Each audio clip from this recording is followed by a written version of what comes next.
the Cambodia ASEAN BA, the Philippines ASEAN BA, and all the friends here. We are entering the age of electricity. Demand is growing, and access to reliable, affordable power will increasingly determine where industry locates and growth concentrates. For Cambodia, that is an opportunity. Through the lens of energy security, I want to speak to how we intend to capture it through innovation, integration, and industrial evolution. First, innovation. The way people and industry use power is changing fast, making it harder for grids to manage. That puts a premium on practical innovation. Staying ahead requires better planning, better operation, better standards, and the flexibility to keep power reliable and affordable as the economy modernizes. Artificial intelligence is a clear example of how electricity use is changing. Data centers create large, concentrated, always-on loads. Digital services may feel weightless, but they rely on industrial-scale power.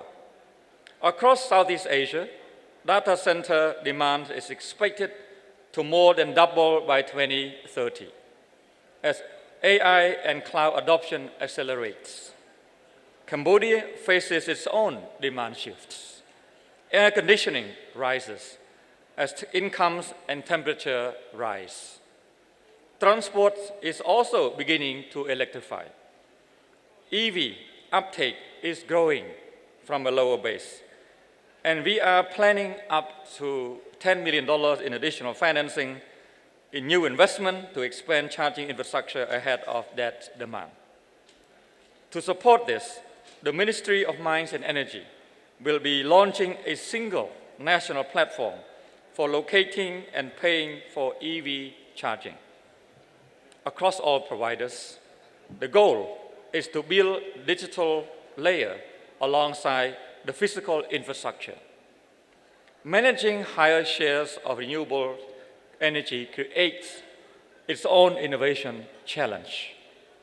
Cambodia has commissioned its first grid-forming battery storage system designed to maintain voltage and frequency stability as the share of solar and wind increases. Electricity du Cambodge, EDC, has procured over 160 megawatt of utility-scale BESS from its own balance sheet, with a pipeline targeting 2,000 megawatts. We are also developing 1,000 megawatt of pumped storage hydro, turning seasonal water surplus into dispatchable dry season power. The challenge across all of this is the same: to get ahead of what the grid will need. Set standards early, build flexibility in, and plan for the load patterns of the next decade. As demand becomes more complex, innovation is what enables energy security. Second, integration. In a region exposed to drought variability and heat-driven peaks, regional integration is itself a form of energy security. That integration starts at home.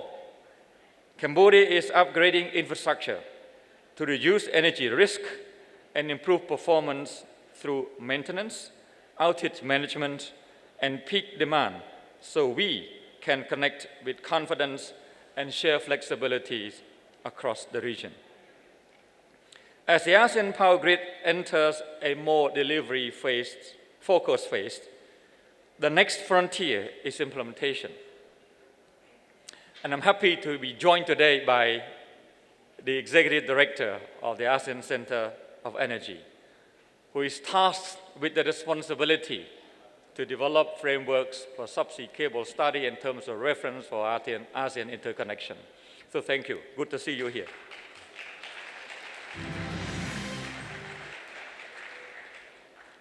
Like I said, as the ASEAN power grid enters a more delivery-focused phase, the next frontier is implementation.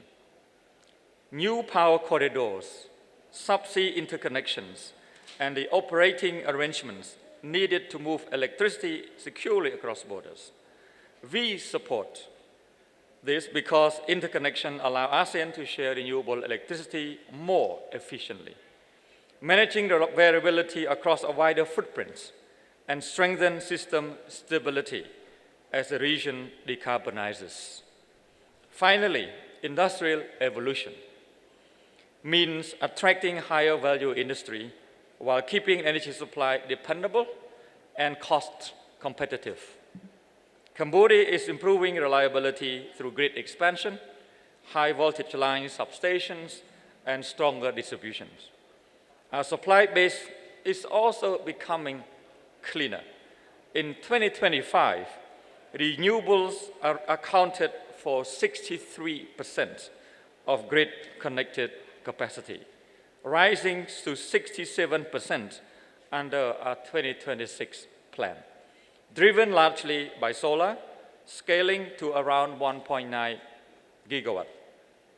Export industry needed credible and auditable energy attributes to stay competitive. Cambodia is aligning with internationally recognized systems for traceability and emission reporting. As ASEAN advances work on renewable energy certificates, we have real opportunity to make transparency a regional competitive advantage. We are pursuing a just transition because it is the most inevitable transition. Affordability protects demand. Skills build local capability. Small enterprises strengthen supply chains. That stability lowers risk and lowers the costs of capital. With the Asian Development Bank, we are developing a program to unlock domestic capital for renewable energy, strengthening local banks' capacity to finance clean energy projects at scale. Cambodia's investment framework through the Council for the Development of Cambodia, the CDC, will also ensure energy and investment planning move together in sync. As regional supply chains diversify away from single points of failure, Cambodia intends to be a credible +1 partner. We are approaching graduation from least developed country status in 2029. And we are building the energy infrastructure to compete on the fundamentals: dependable power, predictable rules, and clear contracts that allow investors to build, expand, and operate with confidence.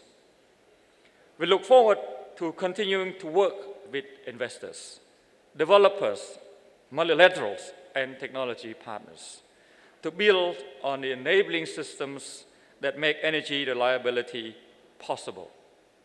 As part of ASEAN, we will treat energy security as shared work. Through interconnections, compatible standards, and practical mechanisms that reduce risks across borders. Energy security will decide the map of industry in this decade. Cambodia is committed to earning its place in that future and to building that future together with partners across ASEAN. Thank you very much.